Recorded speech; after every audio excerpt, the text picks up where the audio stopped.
Hello everyone, स्वागत है आप सभी का उत्कर्ष के इस ऑनलाइन प्लेटफॉर्म पर। सो आई होप आप सभी लोग अपने घर पर होंगे, अच्छे होंगे, बेहतर होंगे। सो रीनीट का एग्जाम हो चुका है और रीनीट के एग्जाम के बाद अब बारी है आपके रिजल्ट्स की। तो जल्द ही रिजल्ट डिक्लेयर हो सकते हैं। ऑलमोस्ट 20 to 25 डेज में आप लोगों का रिजल्ट आ सकता है और रिजल्ट के बाद में स्टार्ट होगी आपकी काउंसलिंग। तो बहुत सारी चीज़ें मन में चल रही होगी कि एग्ज़ाम अब हमारा हो चुका है, क्या कट ऑफ जाएगी, क्या हमें हमारा मनपसंद कॉलेज मिल पाएगा, काउंसलिंग में हमें कैसे पार्ट करना है, क्या गलती हमें नहीं करनी है। ऐसी बहुत सारी बातें आपके मन में होगी। कई बार ऐसा होता है बेटा कि हम कट ऑफ के मार्क्स को क्लियर कर जाते हैं, कट ऑफ जो होती है उसको हम क्लियर कर चुके होते हैं, उसके बाद भी हमें हमारा मनपसंद कॉलेज नहीं मिल पाता है। उसके बाद भी ऐसा हो पाता है कि काउंसलिंग में पार्ट लेने के बाद में भी सेकंड थर्ड राउंड के बाद में भी हमें कोई कॉलेज मिलता है और वो भी बड़ी मुश्किल से मिल रहा होता है, जबकि हम कट ऑफ इजीली क्लियर कर चुके हैं। तो उसका रीजन क्या होता है? उसका रीजन होता है कुछ ऐसी गलतियां जो बच्चे कर देते हैं जिन्हें उनका ध्यान नहीं, मतलब बेसिकली बच्चों को उस चीज का ध्यान नहीं होता है, बट ऐसी कॉमन मिस्टेक्स वो करते हैं जिसकी वजह से उनका काउंसलिंग जो है वो प्रॉपर वे में नहीं हो पाता है। तो ये जो सेशन है, ये जो वीडियो है, इसमें आपको मैं बताऊंगा आपको कि कौन कौन सी ऐसी मिस्टेक्स है जो आपको नहीं करनी है जब आप काउंसलिंग फॉर्म भर रहे हैं, जब आप नीट की काउंसलिंग के लिए अप्लाई कर रहे हैं। तो सबसे पहले तो आप लोगों का रिजल्ट कुछ ही दिनों में, कुछ दिनों के बाद में डिक्लेयर हो जाएगा। सारी पिक्चर क्लियर हो जाएगी, कट ऑफ क्या रहने वाली, क्या नहीं रहने वाली। हालांकि कट ऑफ का एनालिसिस मैंने और डॉक्टर मनोहर सर ने भी किया है। अकॉर्डिंग टू अस जो कट ऑफ है वो किस तरीके से जाएगी, कैसे जा सकती है, उसका एक वीडियो हमारे चैनल पर अवेलेबल है। सो आप वहां पर भी जाकर देख सकते हैं। तो बात करते हैं नीट काउंसलिंग को लेकर।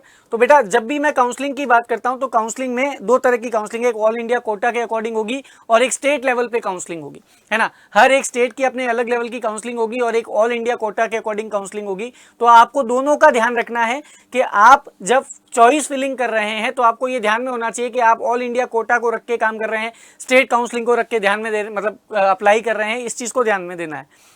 होगा क्या, सबसे पहले आपको रजिस्ट्रेशन करना पड़ेगा। रजिस्ट्रेशन के बाद में चॉइस फिलिंग होगी। जब भी काउंसलिंग स्टार्ट होगी तो सबसे पहले रजिस्ट्रेशन होगा, जिससे आपका आईडी पासवर्ड जनरेट हो जाएगा। देन चॉइस फिलिंग होगी, सीट अलॉटमेंट होगा, रिपोर्टिंग एंड एडमिशन। बेसिकली ये प्रोसीजर रहता है। अब बात क्या है? बात ये है कि हमें मिस्टेक्स क्या नहीं करनी है। भाई देखिए, जब आपकी काउंसलिंग स्टार्ट होगी तो उस समय I going to tell you कि आप किस तरीके से चॉइस फिलिंग कर सकते हैं, कौन से कॉलेजेस में आपको अप्लाई करना चाहिए, कौन से बेस्ट कॉलेजेस हो सकते हैं, इस पर भी हमारी बात होगी। बट स्टिल कॉमन मिस्टेक्स जो आपको नहीं करनी है, सबसे पहली मिस्टेक बच्चा क्या करता है? टॉप से टॉप कॉलेज भरता है। काउंसलिंग स्टार्ट हो जाती है, मान लीजिए उसके 720 में से 400 मार्क्स ही आए और वो काउंसलिंग में पार्टिसिपेट करके भयंकर भयंकर टॉप कॉलेजेस पढ़ रहा है, जिसकी कट ऑफ भी है ना 670 680 रहने वाली, फिर भी वहां पे भर रहा है। पहली प्रायोरिटी उसी कॉलेज में भर रहा है। अरे टॉप कॉलेजेस भरने होते हैं, बट टॉप प्रायोरिटी में अगर आप भरोगे उसे तो दिक्कत क्या होगी? दिक्कत ये हो जाएगी कि उन टॉप कॉलेजेस की कट ऑफ क्या बहुत ज्यादा है, आपके नंबर उस कट ऑफ से तो दूर दूर तक नहीं आ रहे हैं। तो ये गलती नहीं करनी है कि सिर्फ और सिर्फ जो आप भर रहे हैं तो वो टॉप कॉलेजेस ही भरें। नहीं, ऐसे कॉलेजेस भी भरने हैं जहां पे कट ऑफ कम रहने के चांसेस हैं। मतलब उसमें रिसर्च होनी चाहिए पूरी। केवल एक कॉलेज का बहुत बढ़िया नाम है, नहीं बहुत तगड़ा कॉलेज है, मुझे यहीं पे भरना है, तो उसके अकॉर्डिंग काम नहीं हो पाएगा। कॉलेज रिसर्च ना करना। आप जब भी किसी कॉलेज का नाम फिल कर रहे हैं, आप जब भी किसी कॉलेज के बारे में लिख रहे हैं, तो आपको एटलीस्ट उसके बारे में थोड़ी सी रिसर्च करनी चाहिए।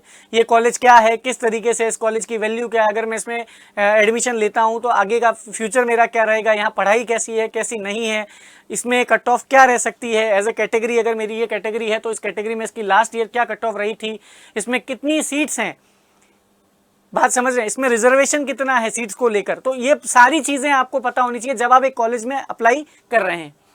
स्टेट कोटा और ऑल इंडिया कोटा को इग्नोर करना, ये गलती बच्चा करता है। हर बार वो क्या करता है, वो स्टेट कोटा में कितनी सीट्स हैं, ऑल इंडिया कोटा में कितनी सीट्स हैं, इस एक पर्टिकुलर कॉलेज को लेकर वो उसको इग्नोर करके फॉर्म भर देता है। आपको ये ध्यान में रखते हुए फॉर्म भरना है कि इतने इसमें सीट्स रिजर्व्ड हैं, मुझे इतना करना है, ऐसे करना है। तो ये सारी चीजें आपको ध्यान में रखनी है। लास्ट डे का वेट नहीं करना है। लास्ट डे का वेट आप बिल्कुल नहीं करेंगे। ऐसा नहीं है अभी 10 दिन पढ़े भर लेंगे, अभी 4 दिन पढ़े भर लेंगे, लास्ट दिन भर लेंगे, क्या दिक्कत है? लास्ट डे का वेट बिल्कुल मत करना। काउंसलिंग में कभी भी लास्ट डे का वेट नहीं करना है।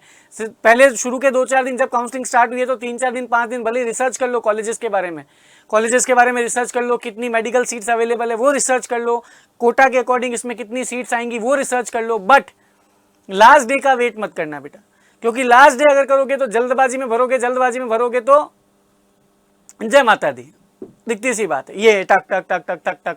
जैसे वो एग्जाम में किसी बच्चे को कुछ नहीं आ रहा था तो वो जय माता दी बोलता है, ABCD कुछ भी पढ़ देता है। वही वाली बात यहाँ पे मत करना कि आंख बंद किया ये नाम आया टक, ये आंख बंद किया ये नाम आया टक, ये काम नहीं करना है। प्रेफरेंस ऑर्डर गलत फिल करना, मतलब मोस्ट प्रोबेबली सबसे बड़ी दिक्कत जो मैं समझता हूँ वो होता है प्रेफरेंस ऑर्डर का। हम लोग कॉलेजेस को प्रेफरेंस सही वे में नहीं दे पाते हैं, जिससे हमें काउंसलिंग में सबसे बड़ी दिक्कत आती है। काउंसलिंग में हमेशा जो मेजर प्रॉब्लम पाई गई वो यही पाई गई कि जो कॉलेजेस भरे गए वो कॉलेजेस की प्रेफरेंस ऑर्डर अलग थी। पहले कोई कॉलेज आया, बाद में कोई कॉलेज आया, उसके बाद कोई कॉलेज आया, तो प्रेफरेंस ऑर्डर जो था वो क्या था, गलत था। तो टॉप कॉलेजेस नहीं, केवल टॉप कॉलेजेस नहीं बढ़ने हैं, कॉलेज रिसर्च पूरी करके जानी है। स्टेट कोटा, AI कोटा को, मतलब ऑल इंडिया कोटा को आपको इग्नोर नहीं करना है। लास्ट डे का वेट बिल्कुल नहीं करना है और प्रेफरेंस ऑर्डर बहुत अच्छे से भरें।